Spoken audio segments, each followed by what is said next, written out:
तालियां आ जाएं तो मैं आरंभ होना चाहता हूं।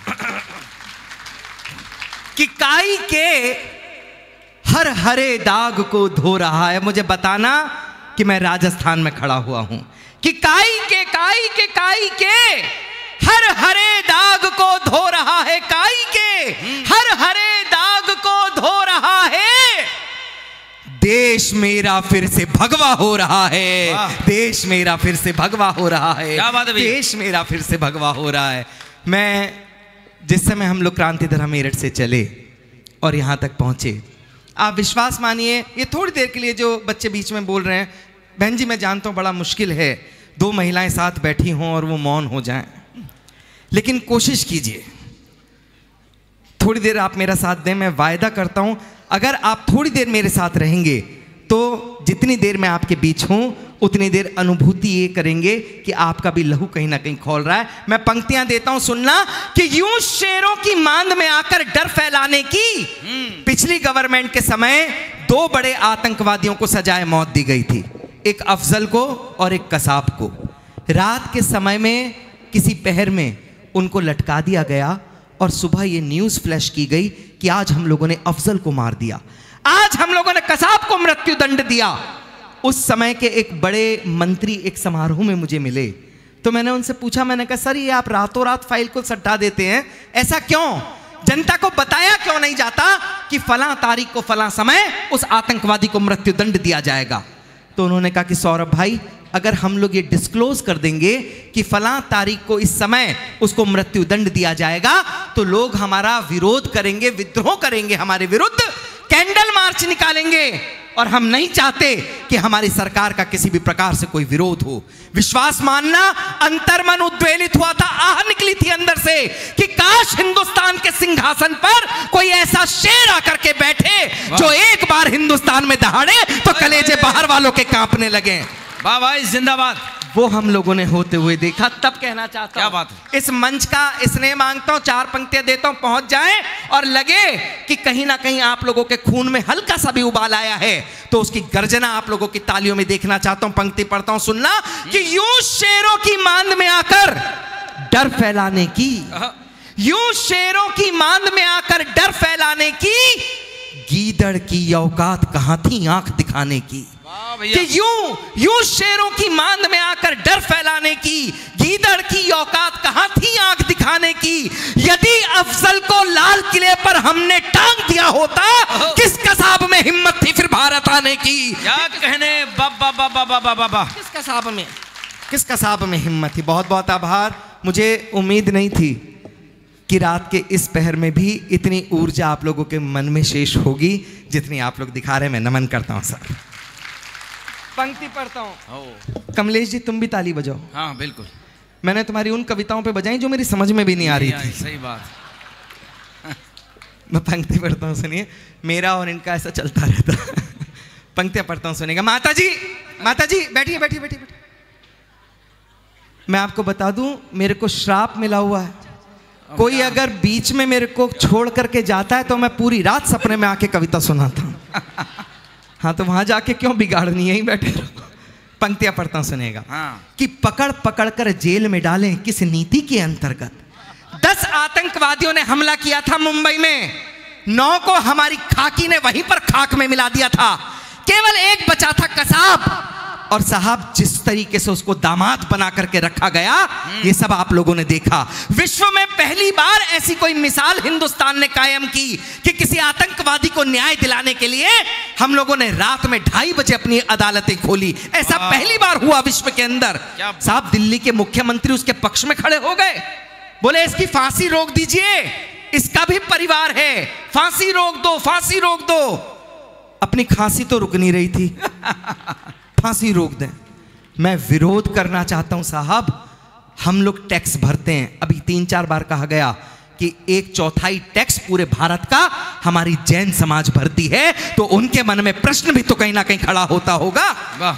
क्या किया जाना चाहिए इन आतंकवादियों के साथ? क्या उनको अदालतों के माध्यम से जेलों में रखना चाहिए? अगर आप लोगों के मन में भी ये प्रश्न आता हो तो उसका हल मेरी ये 4 पंक्तियां देती हैं। पहुंच जाएं तो मुझे सूचना देना, इत्तिला देना कि आप लोग भी वो सोचते हैं जो मैं सोचता हूं। मैं पंक्तियां पढ़ता हूं, सुनना। कि पकड़ पकड़ कर जेल में डालें किस नीति के अंतर्गत, पकड़ पकड़ कर जेल में डालें किस नीति के अंतर्गत, हत्यारों की फांसी टालें किस नीति के अंतर्गत, कि हत्यारों की फांसी टालें किस नीति के अंतर्गत। भारत मां का तन घायल है जिनके पैने दांतों से उन कुत्तों को घर में पालें किस नीति के अंतर्गत, कि उन कुत्तों को घर में पालें। उन कुत्तों को बहुत बहुत आभार, बहुत बहुत धन्यवाद। उन कुत्तों को घर में पालें किसे। और इसी गोत्र की 4 पंक्तियां और देता हूं। कई बार लोग हम पे आरोप लगा देते हैं कि आप लोग दल विशेष के पक्ष में पढ़ते हो। सत्यार्थ, बड़े बड़े चैनल यहाँ पर हैं, श्री वाणी और तमाम, पूरे भारत इस समय हम लोगों को इन चैनलों के माध्यम से सुन रहा है। मैं दिल खोल करके कहता हूँ साहब, मैंने परिवर्तन देखे हैं उत्तर प्रदेश में, मैं इसलिए उनके पक्ष में लिखता हूँ। मैं कहने की हिम्मत करता हूँ। आप सब लोगों ने देखा होगा उत्तर प्रदेश में कांड हुआ था लखीमपुर खीरी में, पूरे देश की राजनीति वहां पर आकर के रोई थी। कई तो मुख्यमंत्री आकर के रुदाली रुदन रोए। ठीक उसके अगले दिन श्रीनगर में एक और घटना घटती है और एक विद्यालय के अंदर एक आतंकवादी हमला होता है जिसमें आइडेंटिटी कार्ड देख देखकर हमारे कलेजों में सुराख किए जाते हैं और पूरे हिंदुस्तान से कोई विरोध का स्वर नहीं उपजता। तब मेरे को लगता है कि सौरभ को अपनी जिम्मेदारी निभानी चाहिए। और क्या जिम्मेदारी निभानी चाहिए वो कहने की हिम्मत करता हूं। मैंने साहब मेरे प्रदेश में परिवर्तन देखे हैं। पहले हम लोग फिल्मों में, टाकीज में जाते थे फिल्में देखने के लिए, तो शुरू में वहां पर राष्ट्रगान बजा करता था, अभी भी बजता है। हम उसके सम्मान में उत्तर प्रदेश में खड़े होते थे। कुछ लोग वहीं पर बैठ करके हमारी खिल्ली उड़ाते थे देखो राष्ट्रभक्त खड़ा हो गया, देखो देशभक्त खड़ा हो गया। और साहब हम अपने परिवार वालों के साथ आंखें नीची करके चुपचाप वहां से वापस आ जाते थे। शर्म आती थी हम लोगों को।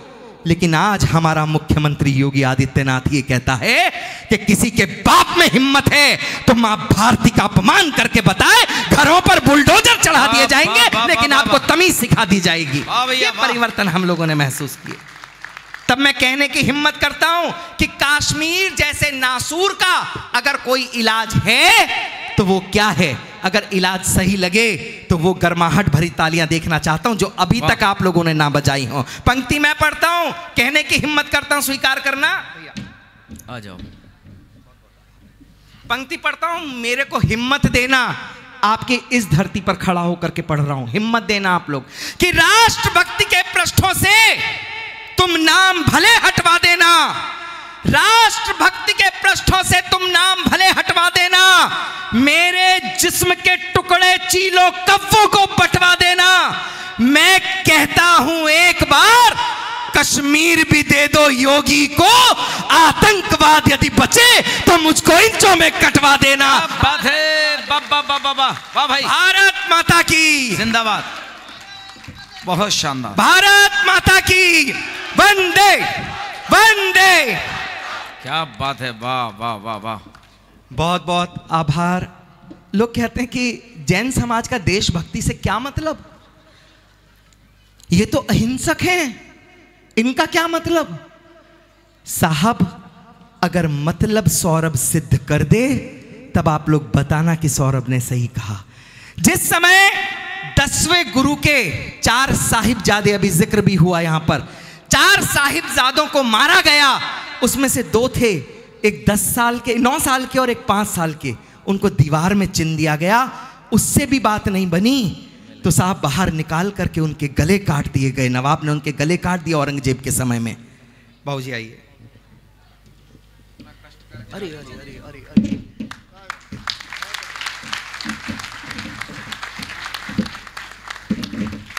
शायद मेरे लिए इससे बड़ा और कोई पारिश्रमिक नहीं हो सकता कि बाबूजी चलने की भी स्थिति में नहीं और वो मंच पर आकर के मुझे आशीर्वाद दे रहे हैं। मेरे लिए बड़ी बात है, बहुत आभार बाबूजी। उनमें से 2 को नवाब ने मार डाला। उनका अंत्येष्टि करने की किसी के अंदर हिम्मत नहीं हो रही थी। तब हमारे जैन समाज के टोडरमल साहब गए और उनसे कहा कि मैं इनकी अंत्येष्टि करना चाहता हूं, आप अनुमति दें तो हम क्या इनकी अंत्येष्टि कर सकते हैं साहब? तो नवाब ने ये कहा, औरंगजेब का नवाब था, उसने ये कहा कि आप तो सेठ हो, जमीन खरीद सकते हो, सोने की मुद्राएं बिछा दो, जितनी जगह में इनको दफनाना है, और ले लो, जमीन खरीद लो। टोडरमल साहब ने सोने के सिक्के बिछाए तो ये कहा, नवाब का मन डोल गया, बोला इसमें तो पैसा बहुत है। बोला ऐसे नहीं बिछाने थे, खड़े करके बिछाओ। साहब टोडरमल साहब ने अपना सर्वस्व न्यौछावर कर दिया और उन दोनों साहिबजादों को अंत्येष्टि के लिए अपना सर्वस्व दे करके खड़े होकर के वो सिक्के बिछाए। आप कहते हैं हमारा योगदान नहीं है, साहब योगदान इस देह के अंदर जितना रीढ़ का है उतना हमारे इस भारत में जैन समाज का है, इससे बड़ा और कुछ शायद कुछ नहीं हो सकता। तब मैं बोलता हूं एक कविता विशेष जो मेरा बहुत मन है पढ़ने का, इतिहास। उतार दूं?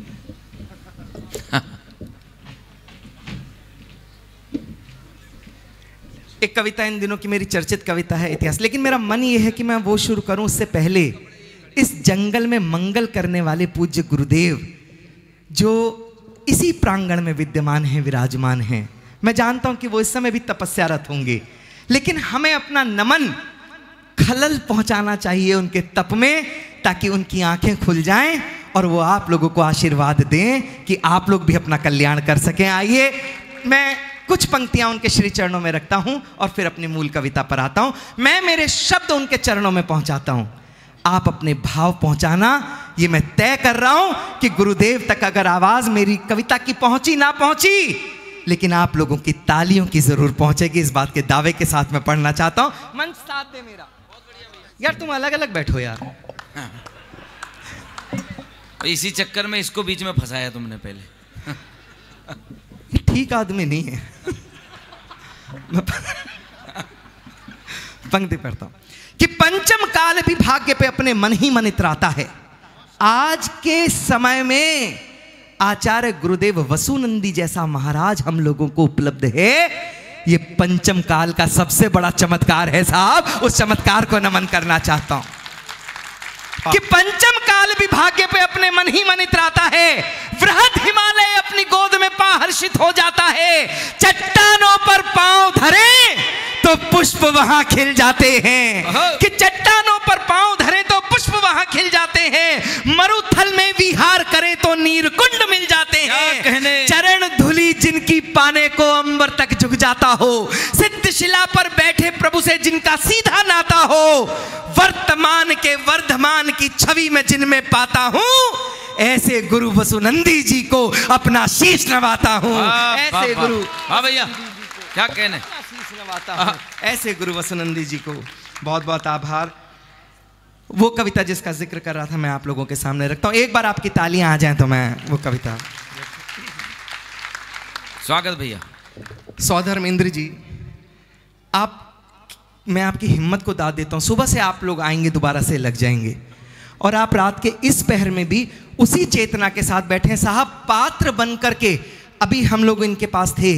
यहाँ पर मैं जानता हूँ कि कोई बड़ा होटल नहीं है जो अनामिका जैसे बड़े सितारे को उनके आने पर व्यवस्था दे सके, लेकिन साहब इतना बड़ा मन लेकर के आप लोग बैठे हैं कि मैं क्या बताऊं। बड़े बड़े 5 सितारे 7 सितारे होटल वो नहीं कर सकते जो आपके सौधर में इंद्र बने हुए पात्र ने किया। हम वहां पहुंचे तो उन्होंने कहा कि साहब हमारा कक्ष आपका स्वागत करेगा। पूरा कक्ष इन्होंने खाली किया और उसके बाद जो भी इनके पास उपलब्ध था खाने के लिए, ये अंदर से निकाल करके हमारे लिए लाए। आपको ऐसे पात्र मिले। मैं चाहता हूं एक बार जोरदार तालियां उनके सम्मान में आए। मैं पंक्तियां पढ़ता हूं, सुनिए। बहुत शानदार आप लोगों ने व्यवस्थाएं की हैं, दिल्ली वालों, नमन आपको। पंक्तियां पढ़ता हूं, सुनना। कि बहुत सो चुके अब उठ जाओ, माता जी उठ जाओ। सो गई। कि बहुत सो चुके अब उठ जाओ, समय नहीं ये सोने का।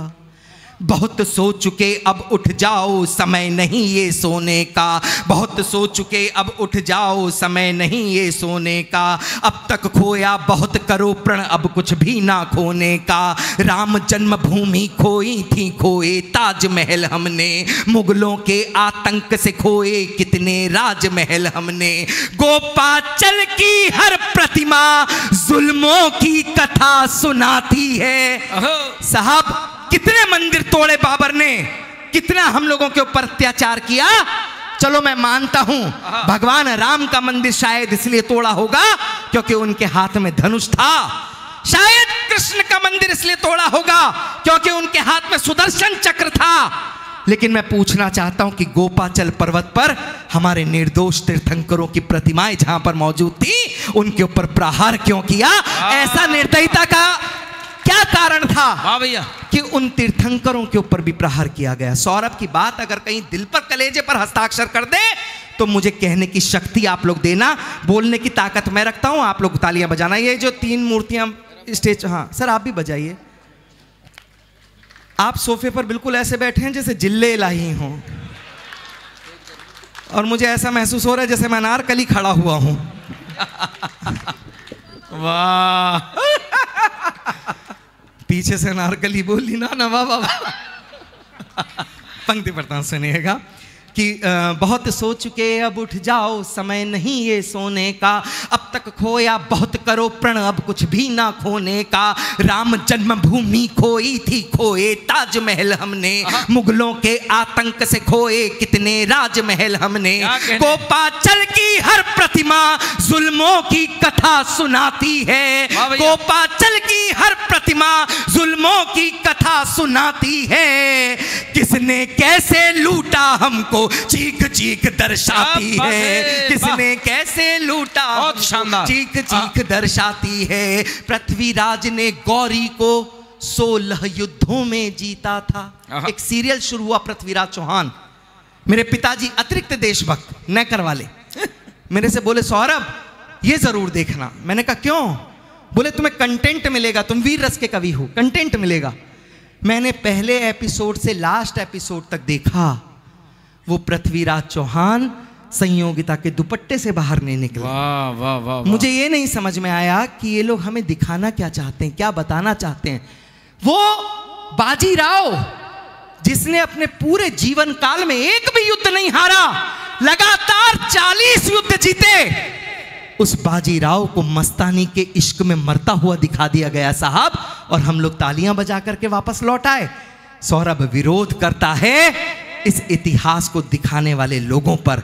अगर इस पावन मंच से यह कविता आपको शाश्वत लगी तो एक एक व्यक्ति जो यहां पर बैठा है मैं उसका समर्थन चाहता हूं, मैं कहने की हिम्मत करता हूं। एक बार आप लोग समर्थन की तालियां मुझ तक पहुंचाएं। वाह वाह वाह, क्या बात है, वाह। कि पृथ्वीराज ने गौरी को 16 युद्धों में जीता था, अनवरत लड़े 40 युद्ध, वो बाजीराव तो चीता था। उस बाजीराव को मस्तानी के इश्क में मरता दिखा दिया, पृथ्वीराज के शौर्य को प्रेम का पानी भरता दिखा दिया। वो महाराणा जिनके बारे में दिखा सके वो थोड़ा था। एक 40-50 किलोग्राम का आदमी खड़ा किया, बोले ये महाराणा प्रताप हैं, इन्हें महाराणा प्रताप मान लो। नहीं पता था महाराणा प्रताप कैसे हैं, तो आज भी उदयपुर चले जाओ, उनके महल में उनका भाला, उनके वसन रखे हुए हैं। आपकी पुश्तें उस भाले को उठा नहीं सकती साहब। आप कहते हो एक भेड़ को हम शेर मान ले, हिंदुस्तान मानने वाला नहीं है। मैं विरोध में पंक्तियां पढ़ता हूं, और सही लगे तो अभी तक जिनके हाथ मौन थे मैं चाहता हूं कि उनके हाथ भी खुले, कि पृथ्वीराज के शौर्य को प्रेम का पानी भरता दिखा दिया। वो महाराणा जिनके बारे में दिखा सके वो थोड़ा था, जिस भाव को छू पाए उससे कहीं ज्यादा उनका घोड़ा था। वाह वाह, क्या कहने, कि जिस भाव को छू पाए उससे कहीं ज्यादा उनका घोड़ा था। हमको बतलाया जाता है अकबर महान इतिहासों में, द ग्रेट अकबर, अकबर महान पाठ्यक्रमों में पढ़ा है साहब हम लोगों ने, आपने भी पढ़ा होगा। चैनल हमारे यहाँ थे इस तरह के अभ्यास जिनके अंदर ये पढ़ाया गया कि अकबर महान था। मैं एक बात कहने की हिम्मत करता हूँ साहब इस मंच से, हम लोगों को ये कहा जाता है कि गांधी जी के साथ गोडसे स्वीकार नहीं है। हम भी मानते हैं कि गांधी जी के साथ गोडसे स्वीकार नहीं होना चाहिए, लेकिन अगर गांधी जी के साथ गोडसे स्वीकार नहीं है तो महाराणा प्रताप के साथ हमें अकबर क्यों स्वीकार हो, हमारे मन के अंदर उठना चाहिए, उठना चाहिए। मैं विरोध करना चाहता हूं, मेरे इस विरोध को संबल देना। कौन था ये अकबर, कौन थे ये मुगल शासक? पंक्तियां पढ़ता हूं, सुनना कि अकबर हमको बतलाया जाता है, अकबर महान इतिहासों में नहीं मिलता शाहजहां जैसा। बेटा ये बच्चे जो बोल रहे हैं आप लोग सुने, बैठ करके बात करनी है, आप लोग बाहर जाएं, आप मंच के बहुत निकट हैं। मैं बहुत मन से शिद्दत से कविता पढ़ रहा हूं, आपकी एक भी वॉइस आती है मेरा मन टूटता है। मुझे हिम्मत दें, मैं कहने की हिम्मत कर रहा हूं। जहां पर आप लोग बैठे हैं वहां का माहौल जानते हैं साहब, मैं कहने की हिम्मत कर रहा हूं, आप सुनने की हिम्मत करके दिखाओ। वाह। कि हमको बतलाया जाता है अकबर महान इतिहासों में नहीं मिलता शाहजहां जैसा कोई प्रतिमान इतिहासों में। प्रेम के सबसे बड़ी कोई प्रतिमूर्ति हमारे इतिहास में थी तो वो ताजमहल था। आपके बाबा जी ने बनवाया था। किसी मंदिर को लूटकर बाहर शिलापट्ट पर अपना नाम लिखकर अंदर से शिवालय हटाकर अपनी कब्रें गाड़ दोगे तो क्या वो शिवालय आपका कब्रिस्तान बन जाएगा? ये संभव नहीं। मैं दो पंक्तियां पढ़ता हूं और दावा करता हूं, जिनके अंदर हिम्मत है सुनने की, अब उनके हाथ खुलेंगे, उनकी तालियां आएंगी कि तू कहता है ताजमहल के हर जर्रे में लव है। अयोध्या खुदी राम निकले, ज्ञानवापी खुदी महादेव निकले, मथुरा खुदी कृष्ण निकले, और जिस दिन कुतुब मीनार खुद गया आदिनाथ निकलेंगे। इस बात का दावा करता है। बात है भाई, वाह वाह वाह वाह वाह वाह वाह वाह वाह। पंक्तियां मैं पढ़ता हूं, सुनना कि तू कहता है ताजमहल के हर जर्रे में लव है, तू कहता है ताजमहल के हर जर्रे में लव है, तो खुल जाने दे दरवाजे, देखें शिव है या शव है। कि खुल जाने दे दरवाजे, देखें क्या शिव बात है या है। शव है। तब बोलता हूं साहब मुझे हिम्मत देना। मैं नमन करता हूं साहब आपकी इस कविता भक्ति को। जिस मन के साथ सुन रहे हैं, मैंने नहीं देखे वो संस्कार बड़े एसी भवनों पर सोफे पर बैठकर कविता सुनने वाले लोगों में, जो आप जमीन पर बैठे हुए लोगों के अंदर मैं देख रहा हूं। नमन करता हूं। बहुत बढ़िया। कि हमको बतलाया जाता है अकबर महान इतिहासों में नहीं मिलता शाहजहां जैसा कोई प्रतिमान इतिहासों में। वाह। बेबस के पति का वध कर जबरन देह को जिसने लूटा था, वहशी नजरों से सिंदूरी कोई दामन ना छूटा था। यदि ये महान थे तो वो कौन थे जो असमत से खेले थे? कि यदि ये महान थे तो वो कौन थे जो असमत से खेले थे? जिनकी बर्बरता के कोड़े हमने पीठों पर झेले थे। कि जिनकी बर्बरता के कोड़े हमने पीठों पर झेले थे, वो कौन थे जिनकी औलादें दीवार में जिंदा चुनवा दी। वाह। एक बात कहने की हिम्मत करता हूं साहब, छावा किस किस ने देखी एक बार हाथ उठा करके बताएं। कम लोगों ने देखी है। जाना इस पंचकल्याणक के पूरा होने के बाद और अपनी आने वाली नस्लों को, हमारे भारत के भविष्य को जाकर के वो फिल्म इसलिए दिखाना ताकि आम लोगों को, हमारे बच्चों को ये पता चल सके कि हम लोग अगर आज़ादी लेकर के आए हैं, स्वतंत्रता लेकर के आए हैं, तो किन बलिदानों के बाद लेकर के आए हैं। साहब अपने बच्चों को दिखाना। एक विधायक महाराष्ट्र का अबू आजमी ये कहता है कि औरंगजेब अच्छा शासक था और पूरा का पूरा भारत मौन रहता है। तब उसके बाद हमारे उत्तर प्रदेश का सरदार, हमारा बाबा योगी आदित्यनाथ ये कहता है कि अगर आपके पास महाराष्ट्र वालों इसका उपचार नहीं है तो इसको एक बार उत्तर प्रदेश में भेज देना, इसका उपचार हम लोग करना जानते हैं कि कैसे होगा। वाह वाह वाह वाह वाह वाह।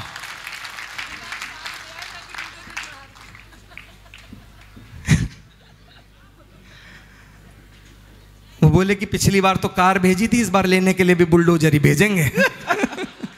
बहुत बड़ा हिम्मत का कलेजा चाहिए साहब। मैं पंक्तियां पढ़ता हूं, आप लोग सुनना। कि वो कौन थे जिनकी औलादें दीवार में जिंदा चुनवा दी। आप लोगों के अंदर मुझे ऊर्जा कम दिख रही है, आप लोग मंच पर बैठे हैं, अतिरिक्त ऊर्जा चाहता हूं। ये शख्स वो है जो मेरे फेसबुक पर, मेरे इंस्टाग्राम पर मेरी हर टिप्पणी के ऊपर कमेंट करता है, और इतनी देर से ये शांत बैठा हुआ, मुझे अच्छा नहीं लग रहा। एक बार मंच के लोग तालियां बजाएं और अपनी सहभागिता मुझे दें। मैं पंक्तियां पढ़ता हूं, बहुत मन के साथ आप सुन रहे हैं, नमन करता हूं, सब पंक्तियां पढ़ता हूं कि वो कौन थे जिनकी औलादें दीवार में जिंदा चुनवा दी, जिनकी आंखों को नोच देह तपते तेलों में भुनवा दी, जिनको भेड़ों की खाल उड़ाकर लाल किले पर बंधवाया, जिन गुरु के बेटों को अंतिम सांसों तक तुमने तड़पाया। वो कौन थे जो हल्दी घाटी में दुर्ग की भांति अड़ते थे, कि वो कौन थे जो हल्दी घाटी में दुर्ग की भांति अड़ते थे। शीश भले कट जाए किंतु धड़ शत्रु से लड़ते थे। वाह वाह वाह वाह वाह वाह, क्या कहने भैया, अद्भुत। कि शीश, आ जाओ भाई पुष्पेंद्र। पढ़ना है बलिदान पढ़ो तुम जाकर हाड़ी रानी का। कौन कौन जानता है हाड़ी रानी के बारे में, एक बार हाथ खड़ा करके बताना। बहुत कम लोग जानते, राजस्थान में रहकर हाड़ी रानी के बारे में नहीं जानते। इसमें आपका दोष नहीं है साहब, इसमें उस पाठ्यक्रम का दोष है जिसमें यह तो बताया जाता है कि गांधी जी की बकरी को बांधने वाली रस्सी किस म्यूजियम में रखी हुई है, लेकिन यह नहीं बताया जाता कि हमारा इतिहास किन बलिदानी कंधों के ऊपर उठ करके आया है। कल जाना, सुबह इंटरनेट पर सर्च करना, रोंगटे खड़े हो जाएंगे। हाड़ी रानी की कहानी, केवल 3 दिन हुए थे विवाह को राणा रतन सिंह के, जाना नहीं चाहते थे युद्ध भूमि में, औरंगजेब सामने खड़ा हुआ था, जाना पड़ा। जाकर के पहले दिन रात में पत्र लिखते हैं हाड़ी रानी को, 3 दिन हुए थे विवाह को, रणभूमि से पत्र लिखते हैं कि रानी, जो समय मैंने तुम्हारे साथ व्यतीत किया, वो पल, वो समय मैं भूल नहीं पा रहा हूं। अगर ईश्वर की अनुकंपा हुई तो जल्दी आकर के मिलन होगा। घुड़सवार लेकर के गया ये पत्र रानी के पास। रानी ने पत्र पढ़ा तो उनको लगा कि अगर राणा का मन मुझ में लगा रहा तो ये मातृभूमि युद्ध हार जाएगी। साहब, उसी पत्रवाहक से उन्होंने कहा कि जो चीज मैं तुम्हें दे रही हूं वो जाकर के राणा को देना और उनसे कहना कि रानी हाड़ी भी आपके साथ युद्ध मैदान में अब युद्ध के लिए आ गई। और साहब, इतना कहकर अपना शीश काटकर थाल में सजा करके जिसने दिया वो थी हाड़ा रानी, जिसकी कहानियां हमें पता होनी चाहिए। क्या बात है, नहीं बताया जाता। वाह वाह वाह वाह, क्या बात है, वाह वाह वाह वाह वाह सपना जी, क्या बात है। मैं पंक्ति पढ़ता हूं, सुनिएगा कि पढ़ना है बलिदान पढ़ो तुम जाकर हाड़ी रानी का। अगर वीरता का कोई सबसे बड़ा नाम है तो वो राजस्थान है। मैं इस पंच कल्याणक के मंच से खड़ा होकर के ईश्वर से कामना करता हूं कि अगर अगले जन्म की कोई व्यवस्था हो तो मुझे राजस्थान में किसी जैन मां की कोख से पैदा करना, इससे बड़ी शायद और कोई मांग नहीं। नमन करता हूं इस राजस्थान को, कहने की हिम्मत करता हूं, राजस्थान से बड़ा वीरता का कोई और प्रतिबिंब हो नहीं सकता। मैं नमन करता चाहता हूं, पंक्तियां देता हूं कि पढ़ना है बलिदान पढ़ो तुम जाकर हाड़ी रानी का, शीश थाल में भेजा जिसने ऐसी अमर जवानी का, गर त्याग देखना है तो खोलो पन्ना पन्ना दाई का, कहीं मिलता है ऐसा प्रमाण बोलो मुंह बोली माई का, कि जिसकी आंखों में स्वामी भक्त की स्वर्णिम अश्रु रेखा हो, अपने बेटे को तलवारों से खुद ही कटते देखा हो। क्या बात है, वाह भैया वाह, इससे बड़ा जिंदाबाद, क्या कहने, वाह। और इस कविता का आखिरी बंद देकर के अपना स्थान लेता हूं साहब। जो आपने इस पूरी कविता को सुना और जितना मन दिया, मैं आखिरी बंद देकर के अपना स्थान लेता हूं और ये कामना करता हूं कि इन्हीं तालियों के साथ आप लोग मुझे विदा करेंगे। जो सौरभ ने आज तक सबसे अच्छा लिखा वो मैं आपके सामने पढ़ता हूं कि गर बात करो तुम प्रेम की तो मैं एक प्रमाण अब देता हूं। वाह। प्रेम का सबसे बड़ा प्रतीक भारत के अंदर ताजमहल नहीं है। अगर प्रेम का इतिहास ढूंढना है तो एक बार गिरनार चले जाओ। भगवान नेमिनाथ और राजुल का प्रेम हम सब ने पढ़ा है, हम सब ने जाना है। उससे शाश्वत कौन सा प्रेम है साहब? अगर प्रेम पढ़ना है तो रामेश्वरम चले जाओ। भगवान श्री राम ने मां सीता को लंका से लाने के लिए जो सेतु बनाया था, आज तक पूरा का पूरा विश्व उस सेतु का विज्ञान नहीं ढूंढ पाया। आप हमें बताओगे कि प्रेम का सबसे बड़ा प्रतीक भारत में क्या है? मैं विरोध करता हूं और पंक्ति पढ़ता हूं, बताता हूं कि प्रेम का प्रतीक क्या है। कि गर बात करो तुम प्रेम की तो मैं एक प्रमाण अब देता हूं। सबसे सुंदर तन और मन की देवी का नाम अब लेता हूं। वो शील गुणों की धारी छत्राणी थी, वीर थी, वो सती थी। सौंदर्य और चारित्र का तो संयुक्त रूप पद्मावती थी। किस किसने देखी है पद्मावत पिक्चर? एक बार हाथ उठा करके बताएं। सबने देखी है, सबने जाना है कि महारानी पद्मावती ने कितना बड़ा बलिदान दिया, महारानी पद्मिनी ने कितना बड़ा बलिदान दिया। तब ये बात कहने की हिम्मत करता हूं कि वो शील गुणों की धारी छत्राणी थी, वीर थी, वो सती थी। सौंदर्य और चारित्र का तो संयुक्त रूप पद्मावती थी। खिलजी से युद्ध लड़ा जाकर फिर पति को मुक्त कराया था। 1 लाख की सेना थी खिलजी की, 700 डोलियां, और उन डोलियों में अंदर 4-4 सैनिक और बाहर कहारों की जगह 4-4 सैनिक लेकर 1 लाख की सेना से भिड़ी और राणा को वहां से छुड़ा करके लेकर के आई। इससे बड़ा प्रेम का प्रतीक भारत के इतिहास में क्या होगा साहब? मैं नमन करना चाहता हूं उस बलिदान को, उस शक्ति को, नारी की। पंक्तियां पढ़ता हूं, सुनना। कि खिलजी से युद्ध लड़ा जाकर फिर पति को मुक्त कराया था। खिलजी से युद्ध लड़ा जाकर फिर पति को मुक्त कराया था। गोरा बादल का देश प्रेम तब सबके सन्मुख आया था। कि गोरा बादल का देश प्रेम तब सबके सन्मुख आया था। खिलजी ने चिड़चित्तौड़ को घेरा, थके भूख से पस्त हुए। ना कोई अंदर जा सकता था, ना कोई बाहर आ सकता था। हमारे बच्चे भूख से मरने लगे साहब, लेकिन हमारे राणाओं ने कोई भी कदम ऐसा नहीं उठाया जो हमारे इतिहास को कलंकित करता। क्या उठाया कदम, वो पढ़ना चाहता है सौरभ। मैं थ्रिल होता हूं। ये शायद मेरी कविता का वो महनीय बंद है जो मेरी तपस्या से प्रकट हुआ है। वो बंद आप लोगों तक पहुंचाना चाहता हूं, सुनना। कि खिलजी ने चिड़चित्तौड़ को घेरा, थके भूख से पस्त हुए। लड़ते लड़ते राणा के सूर्य सब पूर्व दिशा में अस्त हुए। कि लड़ते लड़ते राणा के सूर्य सब पूर्व दिशा में अस्त हुए।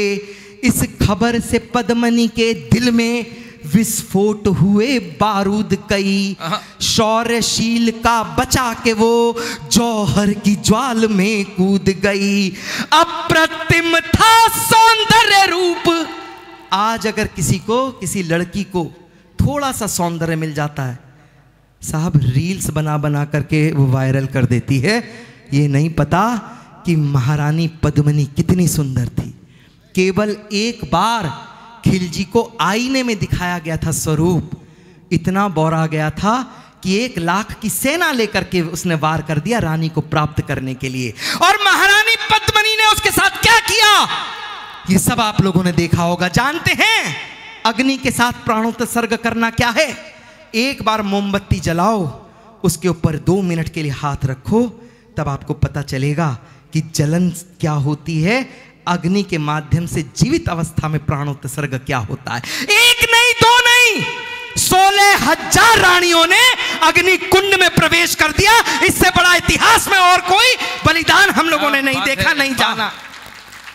तब मैं कहना चाहता हूं, आपके आक्रोश को अब आमंत्रण देता हूं और ये आखिरी पंक्तियां पढ़ करके मैं यहां से विदा लेना चाहता हूं, सुनना। कि शौर्यशील का बचा के वो जौहर की ज्वाल में कूद गई। अप्रतिम था सौंदर्य रूप, अप्रतिम था सौंदर्य रूप जो मोम की भांति गला दिया। कि अप्रतिम था सौंदर्य रूप जो मोम की भांति गला दिया। खिलजी के मुंह पर थूक के तन तपती लपटों में जला दिया। वाह भाई, क्या बात है, जिंदाबाद। कि खिलजी के मुंह पर थूक के तन तपती लपटों में जला दिया। पूजा की थाली का प्रसाद कुत्तों का ग्रास नहीं होगा।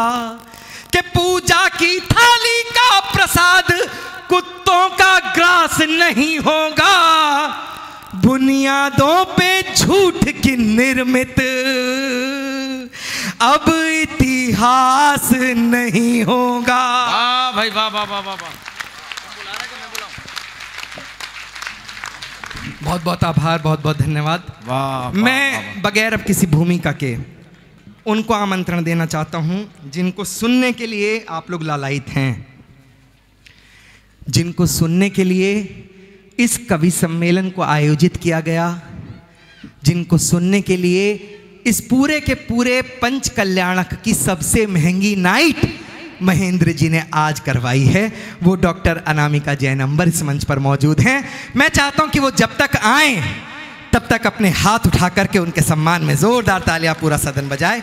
डॉक्टर अनामिका जैन।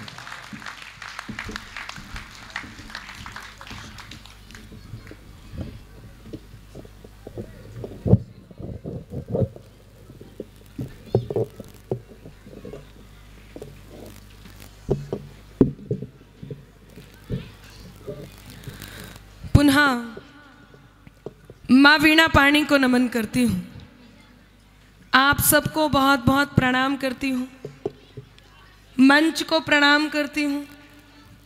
मेरे दाईं और बाईं ओर कोलाहल बंद कर दो, आंदोलन समाप्त हो चुका है। बहुत अच्छा आप सब सुन रहे हैं। मैं